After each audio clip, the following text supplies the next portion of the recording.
Time to have a look at the morning's papers, and with us to review them this morning are the broadcasters and journalists Thomas Copeland and Bidisha Mamata. Good to see you both again. Let's kick off with the Times, shall we? Thomas, you pulled this one out. Really interesting interview that I heard yesterday with Lindsay Hoyle on Radio 4. It was fascinating, wasn't it? And he said what I think many people in the UK may be feeling after this year, which is that we've become a bit of a laughing stock politically. Tell us more about this. That's right. It was some very candid comments from the Commons Speaker, Lindsay Hoyle. None of them, I suppose, surprising in and of themselves. Only surprising because who they came from. The Speaker of the House of Commons typically is there to remain above politics. Some of it was very candid. He said it was a disaster that the Conservatives had been unable to unite around a leader. He said that Britain had been made a sort of an international laughingstock. He said that at times he didn't know who would turn up in the dispatch box. Of course, we can think back of those, a number of periods at times of mass resignations and great confusion in the House of Commons as to who would be speaking, who was still in government, was this person still in the job, had they resigned, had they been fired, nobody knew. And it sounds like the Commons Speaker was amongst us in our own confusion. I'm a bit of a stickler myself, for making sure that the Speaker stays above politics. It's the way that the House of Commons works in the best way, and actually it was a failure in some ways to do that precipitated some of the loss of support for his predecessor John Bercow. But the really important thing here is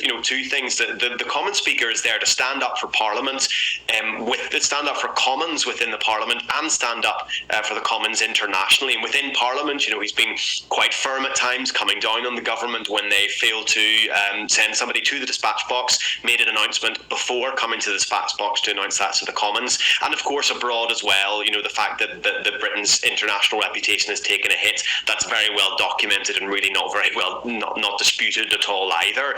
I mean, that said, I think I want to also see, and it's thrown in here in a couple of different comments and was mentioned in that interview, the Speaker also needs to clean up his own backyard. Allegations of bullying and sexual harassment continue to swirl around the House of Commons. The Speaker says that he will hound out those who are responsible for that, but we're yet to see any real detail on a new plan, a new initiative, or why that plan and initiative would work when so many previous ones have failed. So I think I want to see a little bit more from that, from the House, from Lindsay Hoyle, the Commons Speaker, as well. Interesting stuff. Bidisha, is there anything you'd like to add from that? Certainly, as Thomas was saying there, the Speaker should stay above politics, but it was very interesting to hear his thoughts after such a turbulent year politically, indeed a year where the Speaker was one of the few constants.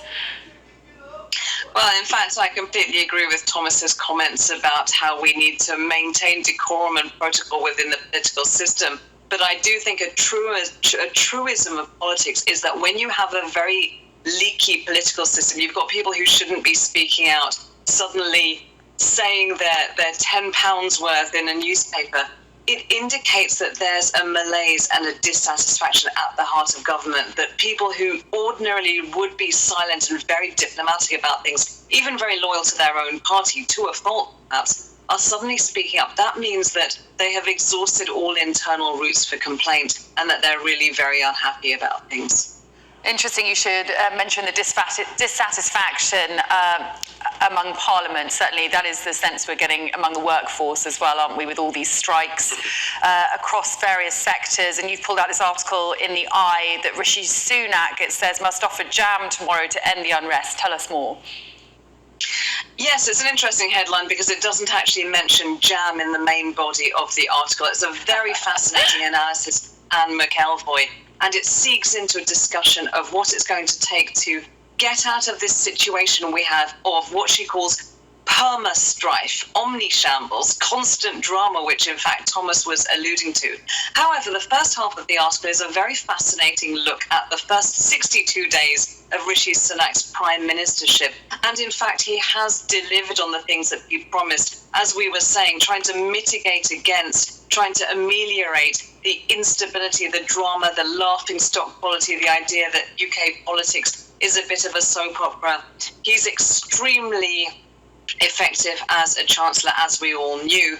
He also has a very unique inner coldness and self-control. I'm trying to think back on British PMs who have a similar quality. I actually can't think of one from the modern era who is so on message, to the extent that He doesn't even pretend to try to be charming. He doesn't even pretend to try to be one of the common people or the ordinary folk. He's oddly so secure in himself that he's not on a charm offensive at all. And yet I think the public want to see a little bit more of the cozy, cuddly, TV, media-friendly side of their PM. But he is delivering on that fundamental sense of, okay, guys, you do actually have a prime minister now, and it's a grown-up. Yeah, a grown-up and cuddly characteristics aside, I think the British public are probably quite happy to just have a steady Eddie at the helm right now. But speaking of the political turbulence of the last year, Thomas, we can't ignore this article in the Mirror today. Matt Hancock has called off his search for a celebrity agent. God, it's a brutal world out there in the public eye, isn't it? I was wondering how you were going to make the transition between everything Badisha just said onto Matt Hancock, and he did so wonderfully. A wonderful contrast set up. Yeah, Matt Hancock calling off the search for a celebrity agent. Obviously, he made it to the final of I'm a Celebrity. We're told that didn't translate into more sales for his book, The Pandemic Diaries.